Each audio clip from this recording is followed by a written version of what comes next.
I see a lot of familiar faces on here. So hey to everybody. I see April on here. I see a bunch of familiar faces. So I hope everybody's doing well. Yeah, Jim, thanks for having me. If you guys don't know who I am, my name's Tommy Thompson. I am a private wealth management advisor with Fortitude Investment Group. I'm located down here at a Palm Beach area, Palm Beach, Florida. And I run a division of Fortitude. Fortitude's a national private wealth management company. And we have a really unique focus. We focus in a product called a Delaware Statutory Trust, or a DST, which I'm going to get into today. So I'm going to go through some of the different pillars that we have at Fortitude. I'm going to talk about some of the different services that we provide. And in specifically, I'm going to talk about today how to prospect using the 1031 exchange, and also some other different product types inside of real estate in addition to the DST. So I'm not just solely going to teach you how to use the DST, the product that we focus on, to get leads. I'm going to kind of try and showcase how to use the 1031 in general, for you guys to get some more leads today. So really excited about this presentation that I'm going to pull up here. Jim, can I share my screen? Let me try here. There we go. Perfect. I'm just going to leave it in this view here, guys. I know you can see kind of everything in the sidebar. I'm just going to leave it like this just so I can kind of bounce around a little bit today. So we're going to keep this a little fluid for you guys, and hopefully kind of fun and engaging. So like I said, my name's Tommy Thompson. I am Southeast Vice President of Fortitude Investment Group. I'm a licensed financial representative. I'll go ahead and drop my contact information in the chat box here today. So all this stuff throughout this presentation, you're going to see some QR codes. You're going to see some different literature that you guys can download on here. I do have these links that I'm going to drop in the chat too. So if you don't have time to pull your phone out and download some of these, don't worry. I'm going to drop all these links in the chat box. You can also visit 1031zone.com. All of these downloads are on 1031zone.com as well. And we also post on there some webinars that we do. We do a lot of webinars. Jim knows I'm like the webinar king and the 1031 and DST world. I've been doing Zooms and Zoom before Zooms were cool, I guess you could say. So around 9 years now, I did my first Zoom. I think I had two people on that, and one of them was probably my mom, and it evolved into what it is today. I probably do the most of any other DST advisor in the U.S. at least once per month, and I've traveled all around the United States speaking. I'm a national public speaker on 1031 exchanges, DSTs, tax efficient investment solutions in real estate.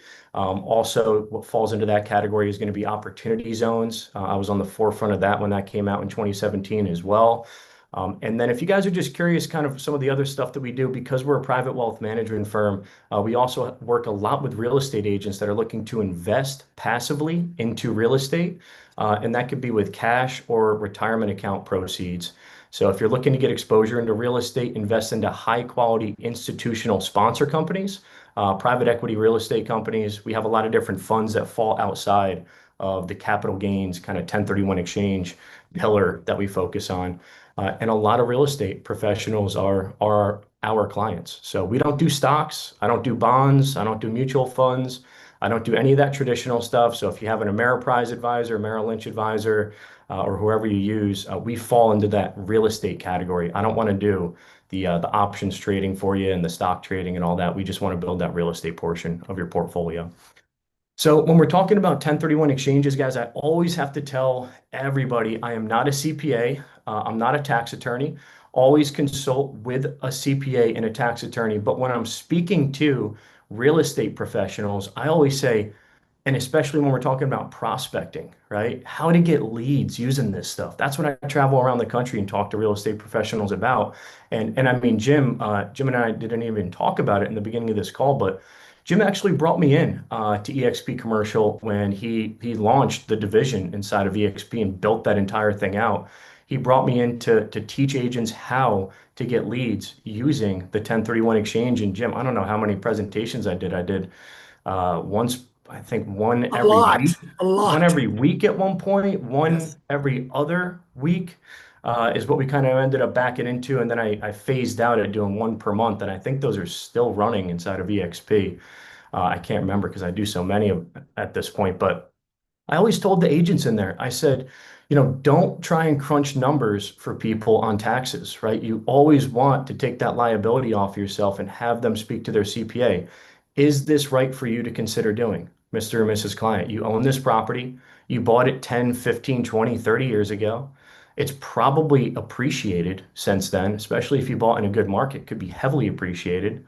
Well, I'd sell, but I think I'm going to have a large tax bill, right? You can do some napkin math, right? And try and kind of crunch some numbers, or maybe they already have, using, 15 or 20% federal capital gains rate. But it really depends on what state they're in. It depends on what their basis is in that property, what improvements they've done, if they have a loan, right? There's all these different things that factor into that, what losses they have. So always tell them to consult with their CPA, but I'm trying to land the plane at something here. Tell them, hey, put me in touch with your CPA. Let's try and figure out if the 1031 is something that you should consider. And the reason why I say that is because CPAs are hands down, maybe the best, but definitely one of the best referral sources that any of us in this industry can have. So, you get to one CPA that has 1,200 clients instead of trying to go individually and get one client at a time. If a CPA gets to know you as somebody who can help a client through a 1031 exchange and you're knowledgeable about this stuff, that could be an incredible referral source for you. So don't miss that opportunity. One, always tell them to consult with their CPA. Two, try and get in the door with that CPA. So when we're talking about DSTs today, DSTs are securities. So you have to be an accredited investor to invest into a DST. This is not a term that we make up at Fortitude here. This is a financial industry term. To get access to certain types of investments, you have to qualify as what they call an accredited investor. So what that means, you can qualify generally in two different ways. There's some other ways you can qualify, but generally you can qualify in two different ways.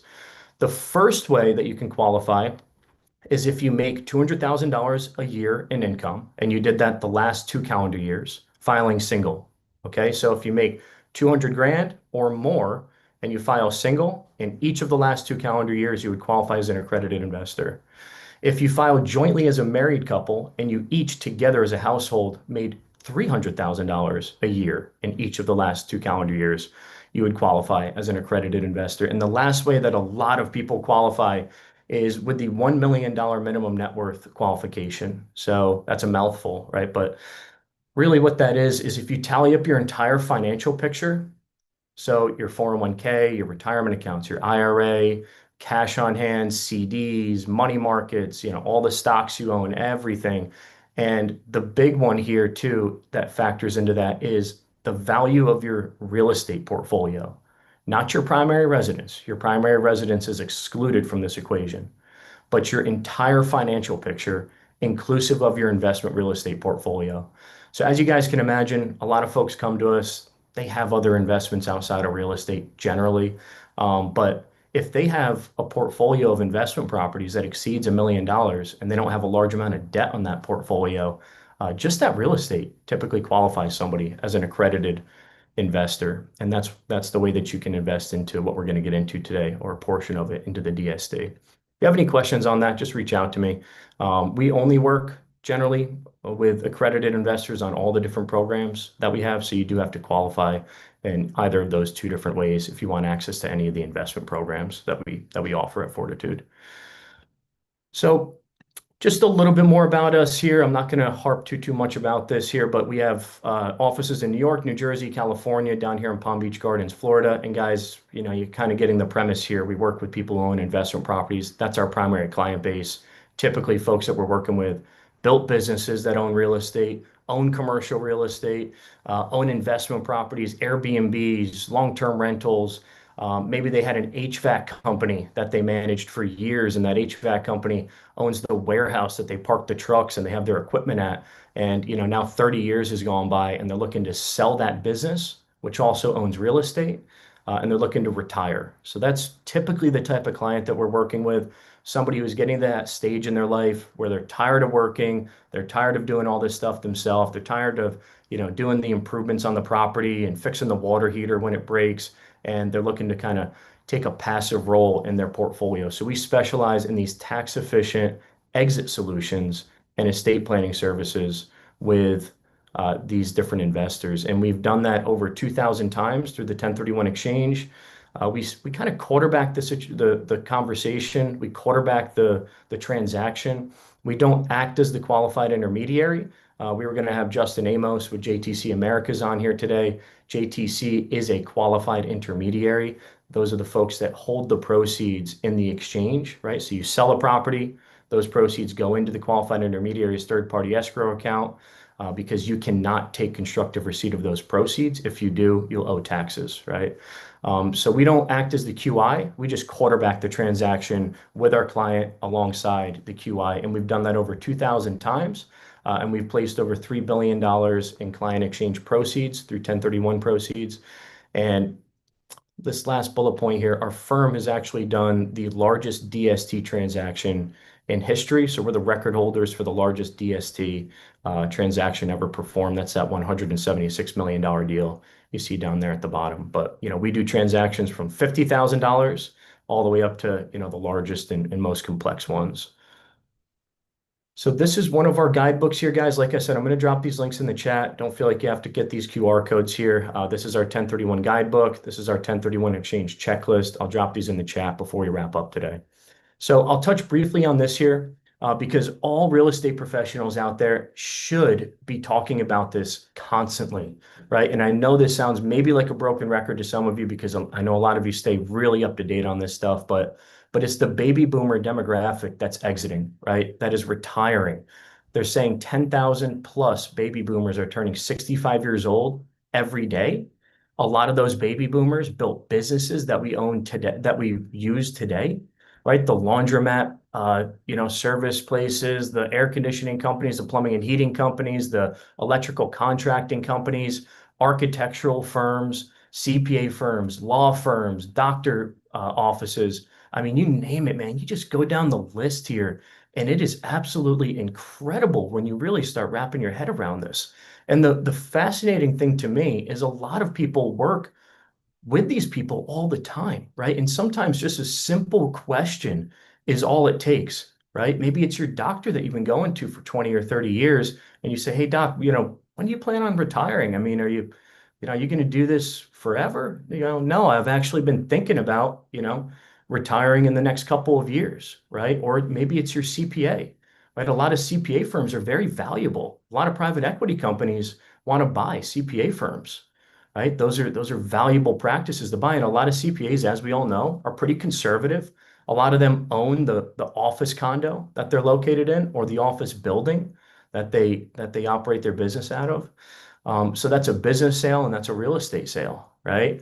So, just having this on the forefront here is so important to know, but also when they say, well, I'd sell, but man, I don't really know what I'm going to do. I'm going to owe so much money in taxes when I sell.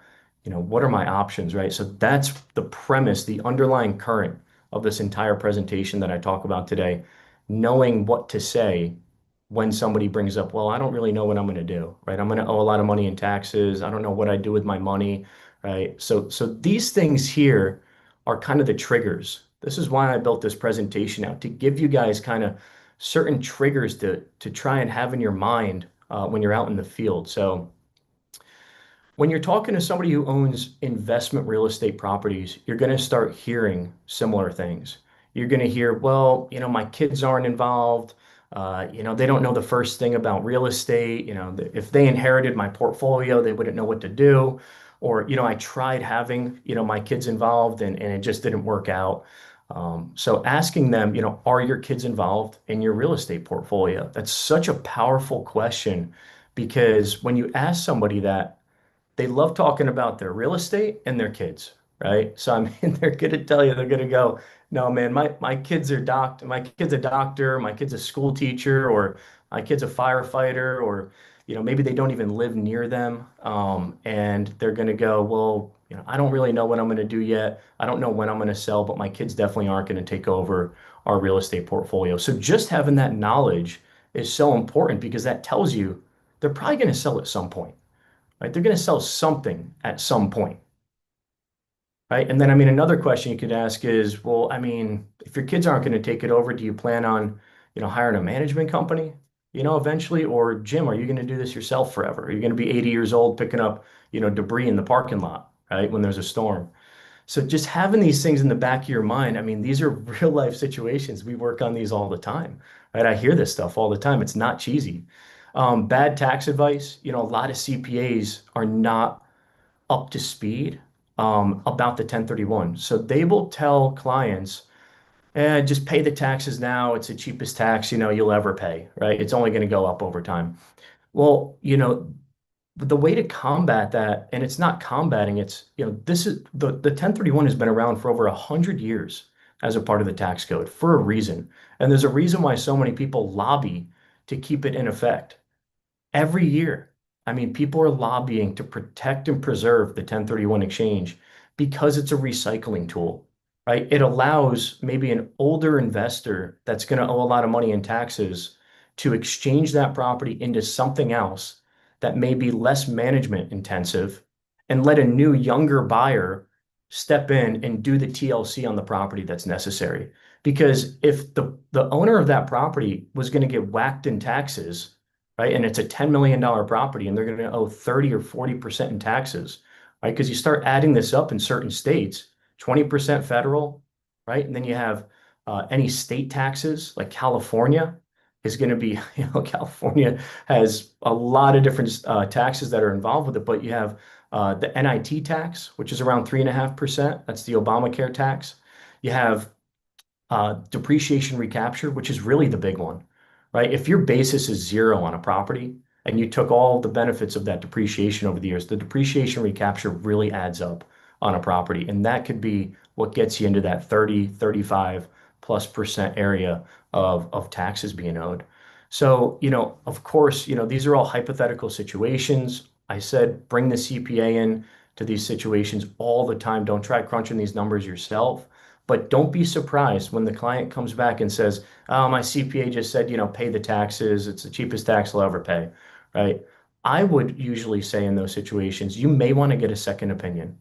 If your CPA didn't at least consider what are the options on the other side of the 1031, and you're going to have a very large tax bill, and that's a hard pill to swallow, then you may want to get a second opinion. We have a lot of clients that switch CPAs in these situations. All never assume that the CPA is up to speed on this stuff. Hesitant about selling due to a large tax bill. You're gonna hear this as you're talking on the phone with people, as you're making cold calls, as you're out there prospecting. I would sell, but I don't know what I'm gonna do because I'm gonna have a large tax bill due. I mean, I used to do a lot of cold calling. I used to be in the net lease space in commercial real estate, and I used to do the Arby's, the Walgreens, the CVS's, Dollar Generals, Home Depot, Best Buys, and I would cold call a lot of people, and I would hear that all the time. And I'll never forget the first time I said to somebody, hey, he owned a couple Dunkin' Donuts, and I said, hey, what's the lease term remaining? And, did the whole thing. And he said, Tommy, I don't want to sell. If I sell, I'm gonna have a huge tax bill. And I said, well, do you know what a 1031 exchange is? And he goes, kid, I've been doing 1031 exchanges for 30 years, and hung up on me. Right. So after that, I started saying, have you considered doing a 1031 with these proceeds? Because, this is a really powerful tool that a lot of people utilize. And then when it comes down to it, the last one here, do you want to be more passive? Right. And that kind of plays into this whole presentation here. I'm not going to harp into the basics around the 1031, guys. I'm sorry. I'm going to try and use this time today to give you a lot of tools and resources for some of the more high level people on here. I hope that's okay, Jim, unless you want me to go through the basics here. All right. So I mean, just really the basics around the 1031 is, you own an investment property. If you exchange that for another investment property, then you're not going to owe taxes. So you see no gain shall be recognized if you exchange one property, that's an investment property, for another property, that's an investment property. The only thing that I'll harp on here a little bit is the property that you're exchanging from or into has to be held either for productive use in a trade or business. So the only reason why I'm going to bring that up is because it mentions business. So like I said, a lot of businesses are going to be trading hands, guys. This is already happening, and it's only going to pick up steam. We're only at the tip of the iceberg on this. So people that own a business, okay, and I like using the air conditioning company, the HVAC company as an example. Maybe because my dad's a plumber, maybe because I grew up in that trade industry. But it's a service-based business. A lot of private equity companies are buying HVAC companies, and they're extremely profitable. I mean, it's kind of mind-blowing, right? Because they come and they maintain and service your air conditioning unit they even have these service accounts, right, that you sign up for. Maybe it's a couple $100 a year, and they come out and they make sure everything's running good, right, and change filters and things like that. So they're really valuable because it has a SaaS model associated with it, recurring revenue. But a lot of these air conditioning companies, they bought buildings in the warehouse districts, right? They have a large warehouse that they, keep their supplies. They have their trucks. The guys meet there in the morning. They give them their objectives, and then they go out and kind of take over and do their whole day, right? A lot of those warehouse districts have become super popular. Uh, it's really expensive now. A lot of breweries have gone in there, and just it's kind of the new hip thing is these different warehouse districts. So if somebody was looking to sell an air conditioning company, right, there's going to be two different values placed on the sale. One side of the sale, let's call that X, is going to be the business. Maybe the business is valued at $5 million. Well, the real estate, which is going to be separate here, we'll call that Y, that's going to be maybe valued at $10 million, right? So maybe the real estate is worth more than the business is because now it's in the line of gentrification in one of these really popular areas. So when somebody owns a business that owns real estate, you cannot 1031 exchange the business sale proceeds. They changed that in 2017 under the Tax Cut and Jobs Act. You can only exchange the real estate portion of that sale. So for any business brokers on the line or for anybody that's looking to get into business brokerage, you need to know this, right? Talk to your CPA and find out what the value of the business is or the real estate. A lot of the CPAs aren't going to know. So you may want to get an appraisal done or a broker opinion of value on the business, what the business is worth without the real estate and what the real estate is worth without the business. Okay. And you can exchange the real estate portion of those proceeds. So instead of getting, a $15 million tax bill on the entire sale, maybe the business is worth 5 and you can 1031 the real estate, which is worth 10. Okay, so just knowing that because that may change how you negotiate in the deal. If the client thinks he's paying taxes on the full 15 million, he may want to stay firm at a certain price. But if you can tell him, hey, we can exchange this part of the proceeds into another property and you can be passive, maybe that changes how you can negotiate a little bit. Maybe they're willing to take a little bit more because they know they're keeping more in their pocket. So basics around the 1031, you sell one investment property, you enter into your exchange, right? Those proceeds go to what's called a qualified intermediary, and you have 45 days to identify and 180 days to close, right? So 45 days to ID. So let's say your closing date is, man, it's already coming up on September. I don't know if September 1st is a weekend. Let's check quick. I always hate using an example and then it's like a Sunday. So September 1st is Monday, so that's perfect. So let's say you have a closing coming up September 1st, Monday, 2 p.m. in the afternoon. You're planning on closing on your air conditioning company or your client's air conditioning company. They're exchanging a part of those proceeds that's affiliated with real estate. September 1st comes around, 2 p.m. That $10 million sale proceed price comes in through the buyer to buy the property, and those proceeds go into the qualified intermediary's third-party escrow account, not your client's bank account. They cannot go into your client's bank account. So the closing company needs to know that your client's doing an exchange. The qualified intermediary should be working with your client, the broker, or the closing company, notating on the contract ahead of time that you're doing a 1031 exchange. So everybody's on the same page. So that wire goes directly to the QI. So when that happens, you'll have 45 days to ID and 180 days to close. These are some fun dates here. This is something new that I put in here. Um, Try and avoid your 45th day landing on one of these dates. Really, this is a high level tool here. If you want to kind of set yourself apart a little bit from other agents out there, try and bring this up. Hey, Mr. Client, we're closing on this date just to let you know your 45th day is falling on New Year's or the day before New Year's. There's probably going to be a lot of people out of town. They're going to be traveling. It's going to be impossible to get anybody on the line. So we're probably going to lose 5 to 7 days in our 45-day window. So we want to have this buttoned up the week before. Okay, we want to have this identification form in place the week before New Year's, or if it falls on Christmas, or if it falls on any of these big holidays here. Try and avoid that, or at least let your client know, hey, I crunched the numbers and I found out our 45th day is falling on a national holiday, so we're probably going to lose a couple days. All right, so don't wait till the last minute. So now getting into the DST, and actually, before I do that, I'll talk about some other solutions here. And guys, I am breezing through some of this. When you're doing an exchange, you have to replace equal or greater value of what you sold. If you sold for $1 million and $1 million goes into the QI account, you're gonna have a full exchange, a full deferral, right? Because you're deferring or exchanging the full amount of the sale price. But if you sold for $1 million and you only want to exchange 800,000 because you want to pull 200 grand out, you'll just owe taxes on whatever you don't replace. It's not the end of the world. It's called a partial exchange. So, a lot of people do that. They want some dry powder. They want to pull some money out of the deal. Not a big deal. Just let them know whatever you don't exchange, you're going to owe, taxes on. Another big thing too is if your client has debt when they're selling. So if you sell for 5 million bucks, a commercial property, strip center, apartment building, whatever it is, if your client sells for $5 million, but they have a $2.5 million loan at the time of sale, that's a 50% LTV. So 50% of that is equity, 50% of that is debt. When they sell, $5 million comes in from the buyer. 2.5 million of that in the form of that debt that's in place gets paid off, right? You don't take your loan with you. So the remaining 2.5 million goes into the exchange account. But the IRS says, I don't care how you do it, but you still have to replace 5 million.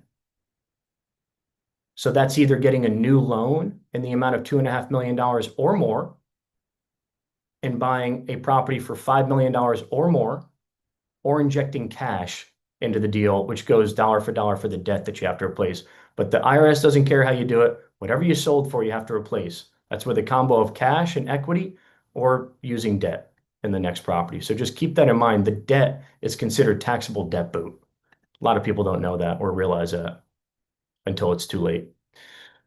So now we're getting into the part of the presentation where we're talking about, well, Tommy, this sounds great. I have some clients that are like this. I know the doctors. I know the HVAC company guys. I know the people that have ran businesses forever. I know these legacy commercial real estate owners that own these properties that, weren't in the nicest area 20, 30 years ago, and now they're on the corner of Main and Main, and the real estate is worth so much money, right? And I know their kids aren't involved because their kids go to school with my kids. I was talking to him the other day and he was complaining about tenants and he was tired of it and, wanted to enjoy the fruits of their labor and, kind of ride off into the sunset. So what are the options? All right. So first one here is going to be net lease real estate. That's what I told you. I have a background in net lease real estate. I used to do this all the time. The Dunkin' Donuts, the Arby's, the Dollar Generals, Walgreens, all the different, Chick-fil-A. That's a really popular one. Everybody loves Chick-fil-A. I see Jim, nod his head there. It's so popular. I watch those cap rates get so compressed with Chick-fil-A's. Wawa, right? Wawa is another good one. But yeah, so what you're seeing on the screen here is CVS. All these different mega tenants that we drive by all the time, maybe publicly traded companies or behemoth private companies, they will sign a lease and it'll be a long-term lease, maybe 10 years, 15 years, or 20 years. I don't know how common the 20-year ones are anymore. I think they started to kind of come down a little bit. I know a lot of leases used to be 20. I think a lot are 10 or 15 years now. But I'm sure there's more qualified people on the line here to talk about that than me. But a 10-year, 15 or 20-year lease with a tenant like CVS, and they're going to take care of all of the property expenses, everything. They don't want to deal, they don't want you to deal with anything. And the reason why they don't want you to deal with anything is because they probably don't trust everybody to do everything that's needed to do on the property level, except for themselves. They want to pay the property taxes because they don't want back taxes on the property. They want to pay the insurance because they want to make sure the insurance is in place on the property in case there's a storm. They want to redo the parking lot when it needs to be redone because they don't want to lean on you to have to redo the parking lot. They want it to have a nice ingress egress. They want the flow to be good, the parking lot to look nice. They want people to want to come in to their facility. And maybe CVS is a bad example because I've been to a lot of CVSs that are kind of crappy. I'm not going to lie, but Maybe CVS and Walgreens are not the best example anymore, but what you're seeing too, that's a good point, is there's some headwinds going on with CVS and Walgreens. Maybe they're going to vacate a lot of those locations, right? That's kind of TBD right now. The stock has been kind of crushed over the years because they have to redo their business model. So that's a risk that's associated with net lease. But if you go to a Chick-fil-A, the parking lot's beautiful, the whole thing, right? And Wawa and all that stuff. So they want to take care of everything. The structure, if there's any structural issues, they'll pay for. The roof when it needs to be replaced, everything. That's a true triple net lease. And I know there's a couple different terms for that. NNN leases, net lease, you can even call it net lease sometimes, triple net lease, true triple net lease. There's a couple different terms out there for it. But you want to make sure that you're working with a professional that knows what they're doing in the net lease space. So for those agents that are on the line right now, and you're not that familiar with this sector, I always tell agents, listen, stay in your lane, do what you're good at, partner with a net lease agent or broker that knows what they're doing, get less out of the deal, but they're going to get it closed for you. You have to know what you're doing here. There are so many different subsectors and genres of net lease. You have QSR, which is quick service restaurants. That's the Chick-fil-A's, that's the Taco Bell's, the McDonald's. You have these necessity net lease or necessity retail, tenants sector as well, which is the CVS, and Walgreens. You have medical also, these micro hospitals and things like that. These are all very specialty areas of net lease. So I always say just partner with an agent that knows what they're doing in these different sectors here, because you have to know how these leases are structured too. A good net lease agent that works with CVS and Walgreens all the time, they've seen their lease 1,000 times. I mean, when I was doing this, I remember knowing exactly what was in Panera Bread's leases, right? They're very unique, right? You can even get a part of some of the store sales if they hit certain benchmarks and things like that on some of their locations. So, really intricate. So make sure you're working with a good agent that knows what they're doing, because the last one here, double net lease, that's when you start getting into it, man. That's when you start getting into it. You need to know what's in these leases. People need to have an attorney that they hire to look through them. You want to take some liability off of yourself, right? You don't want to say you're the one reading these leases for somebody, because these are legal documents. These are big companies, right? They want to try and catch you if they can. They don't want to pay for everything on the property level if they don't have to. So the double net is really where it gets a little finicky. Maybe they're not going to pay for the roof when it needs to be replaced. And I see some really savvy people on the line here. You know how expensive those roofs can be on CVS and Walgreens. They've just gone up in price even more over the years. So this is one option here, is the net lease space. This is probably the most popular, the most historical one, right? You own an apartment building, you own a business, you own, whatever it is, and you're selling something that's, got a good price tag affiliated with it, because those CVS and Walgreens aren't cheap, man. I mean, they're $7 to $14 million to buy one of those. They've gone up substantially over the years. Um, but you know, it's a lot of money to buy one of those. All your eggs are in one basket, with having that's a large amount of money to have into one single tenant. So that's just something to consider. Maybe you want to buy a couple net lease properties, maybe a Chick-fil-A, a Dollar General, a Dunkin' Donuts, so you start getting into that diversification conversation. Maybe you don't want to chase cap rates, right? Maybe cap rates on a Dollar General in the middle of nowhere, Kentucky is a 9% cap rate, and your client's chasing that. But it's like, Mr. and Mrs. Client, if they leave this location, it's gonna be really difficult to backfill that. Maybe we don't want to chase cap rates. You want to buy good real estate. I think Donald Trump was, when everybody used to love Donald Trump, he used to say something all the time that said, great real estate is great all the time. Good real estate is good sometimes, right? So, maybe just having that conversation with somebody, like, let's look at we might get a less of a return, but this property is in a great market on the corner of Main and Main, great ingress, egress. The real estate value is only going to go up over time. Yes, you're going to make less money, but if they ever leave, at least this is a really easy location to backfill, right? So another option, I'm actually going to skip this one here, was tenant in common or TIC real estate, but it's not as popular anymore. So before I get into the DST, just because I don't want to be, selfish here and just try and have you guys, learn solely about DSTs, which I am going to go through in depth here. But another thing that you could do is recommend that somebody hires a property management company, as well. Maybe they don't want to sell. Maybe they do want to do a cash out refi, pull out some tax-free dollars, and just hold the property and hire a management company. So for those of you that maybe have that management arm, that is something else that maybe could be beneficial for you as these different owners look to become more passive in the deal there. So. But the DST that we specialize in stands for Delaware Statutory Trust. And essentially, what it is, guys, in a nutshell, is I'm just going to kind of direct your eyes over to the right-hand side of the screen there. You're going to see a large institutional building in the background of that. Oh, sorry. Trying to pull this over a little. You're going to see a large institutional building in the background here on the right-hand side. This was one of our past DST offerings that we had on the menu. I remember this deal really well. If you look close enough, you'll see in the top right corner, it says Zurich on the side of that building. Zurich, if you watch the PGA Tour at all, you'll see Zurich on a lot of the golf polos. It's a big sponsor, one of the largest insurance companies in the world. This was their North American headquarters campus in Chicago. So this was over a $200 million asset, and an investor can buy a slice of the pizza, a slice of a property like that, a $200+ million property, for as little as $100,000 using their 1031 exchange proceeds. So it gives retail investors access to high quality institutional companies that typically only REITs can buy, and multi-billion dollar, real estate companies. So if you don't want all of your eggs in one basket with one Dollar General or Walgreens, you even want to divvy that up across, really high quality assets. The DST allows accredited investors to have the ability to do that. So at Fortitude here, we have a website that you can go on, you can create an account, and you can look at all the different DSTs that we currently have available on our menu. And they're going to range across, industrial properties like you're seeing on the screen here. This is another past offering that we had in Amazon distribution center. This was around 1 million square foot, brand new construction Amazon center with over a 10-year lease on it. And again, you could buy a slice of the pizza of a property like this for as little as $100,000.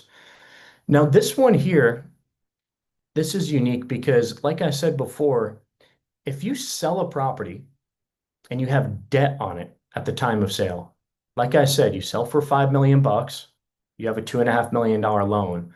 The IRS doesn't care how you do it, but you have to replace $5 million. So a lot of people get a new loan in the next deal that they're buying. A lot of people don't want to come out of pocket $2.5 million to inject cash into the deal. They'd rather use OPM, other people's money. So one of the great benefits of the DST is, I'll use this one as an example. This Amazon center was a 50% leverage point DST. So that means that it was a $100 million asset. The sponsor company used their money to go out and buy this property. They used 50 million cash and 50 million debt. So they got a loan for 50% on this for $50 million. So what that means to people that are doing exchanges or people that are looking at the DST, if you buy $5 million slice of this property, it comes with $5 million in non-recourse debt. So you're essentially buying $10 million of real estate. Or if you buy $1 million slice of this property, it comes with $1 million of non-recourse debt. So you're buying $2 million of real estate. So if you have 50% leverage to replace, like that example I was using, if you have debt to replace and you buy into a DST that has debt, you're also buying that leverage percentage, that leverage point in the deal as well. It's non-recourse to you. You don't get underwrote for the loan. It doesn't go on your DTI. You just get the benefit of purchasing that debt that helps you replace that debt boot that you have. And when you really wrap your head around that, guys, it's one of the most powerful pieces of the DST, really, when you really understand that. A lot of people don't want to get a loan right now. Maybe, leverage is expensive. Maybe they're trying to keep their DTI low, whatever it is. The DST is a really great solution for that. But just some of the characteristics here, I've gone through this a million times. You're passive. These multi-billion-dollar real estate companies are the ones that are managing these properties for you. You have all the expertise, of these giant institutions that are managing these properties. You have diversification. These are not blind pools. You know exactly what it is that you're buying. When we show a DST portfolio to somebody, all of these properties are already purchased by the sponsor company. So just like you've done due diligence for all of those years on all the other real estate that you've bought, you get as much information on these individual assets as you want, and you can do all of your DD on this. What are the demographics? What are the lease terms? What's the financing? How's the market look around there? What are the growth metrics? All the due diligence information that you want and more is available when you're looking into each one of these different DSTs. And then the last one here, the tax deferred exit, when they sell. So this Amazon center is probably coming up for a sale here in the next couple of years, and they're going to liquidate this. When that happens, investors that are in this deal, they're in this deal just like they're in any deal.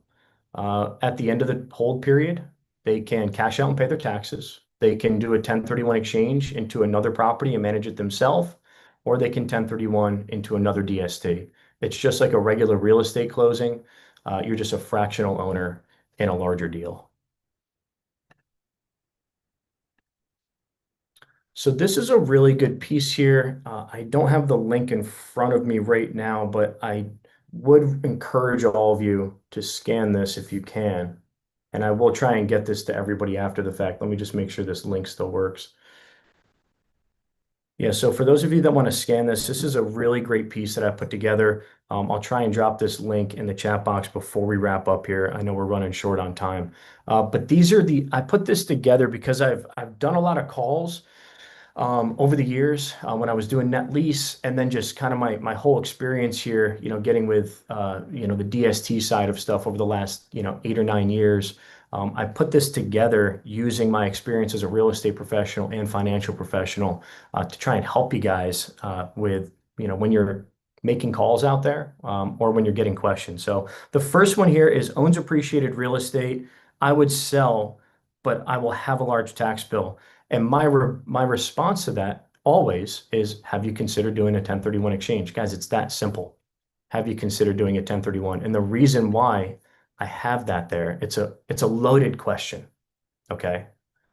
Instead of saying, do you know what a 1031 is? A lot of people know what that is. A lot of very savvy investors know what that is. You don't want to ask them that. It's almost insulting, right? If they own a large portfolio. Have you considered performing a 1031 on this property, Jim? And the answer to that is going to tell you what direction to take the conversation. Some people are going to say, what is that? And they need a ground up education. Some people are going to say, I've heard of that, but they need an education. Other people are going to say, yeah, I do a couple of those a year. Right? So if they need an education, okay, well, let's talk to your CPA. Let's, figure some stuff out, right? It tells you what direction to take the conversation. That simple question. And it works, guys. I use this stuff. Okay, so I know it works. Second one here, looking towards retirement. What is your exit plan? Simple question. What's your exit plan? If they don't have an answer right away, again, they probably need to talk to their CPA. Okay, let's value your portfolio. Let's see what you have here. Which ones don't you like? Which ones are your favorites? Let's start kind of piecing together a plan here. Some people are going to have a plan like that. They're going to know exactly what they want to do. Majority of people are not going to have an exit plan. It's funny because when you sit down with a financial planner, you plan everything. You do the reverse math. Okay, I want to retire by this age and I want to have this lifestyle. And you can reverse engineer that whole equation. You need to have this much money in retirement to get to the lifestyle that you want. Real estate investors don't do this. They don't have an exit plan. They're like, just plan on holding this stuff forever. So if you can come up with a nice,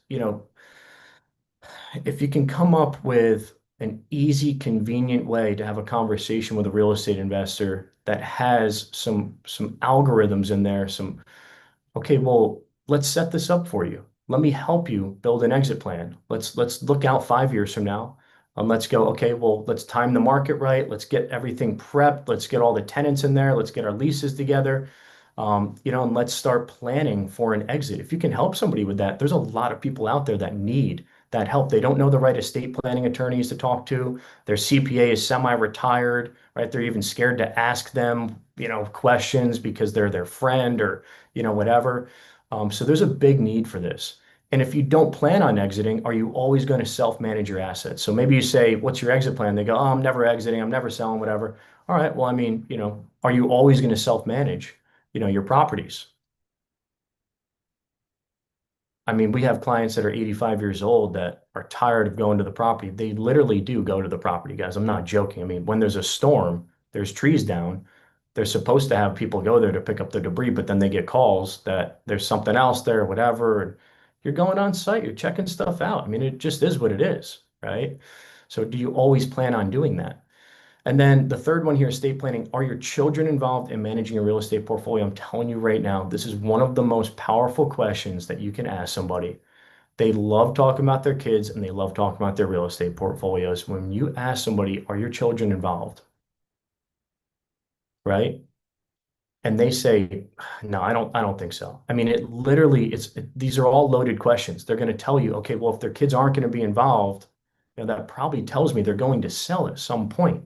Right. So you guys get what I'm saying here, right? If you don't have children, what happens upon your passing to your assets? Such a powerful question to have. Having estate planning attorneys, that's a great contact to have. Also a really great referral source for you guys. So the more, leads you can send to these different estate planning attorneys that are quality leads. You're really helping people both sides of the aisle there. The chances really intensify of getting leads back from an estate planning attorney because they know, hey, listen, April or Scott or Max, they're out there helping people. They're really asking the right questions. Do you have an estate plan set up? Do you have an exit plan set up? Are your children involved? These are all great questions. And then the last one here, have you asked your CPA if a 1031 is something you should consider? It's a great one, right? And they're going to say, no, I haven't, whatever. But what I'm going to tell you is going to happen is when you ask them that and they say, no, I haven't asked them, they're going to call you back 2 weeks later or 3 weeks later, or the next time you see them or talk to them, and they're going to go, hey, I did bring that up to my CPA. And they said, yeah, I probably should consider that. And that is telling you that they probably are thinking of selling because they asked their CPA that.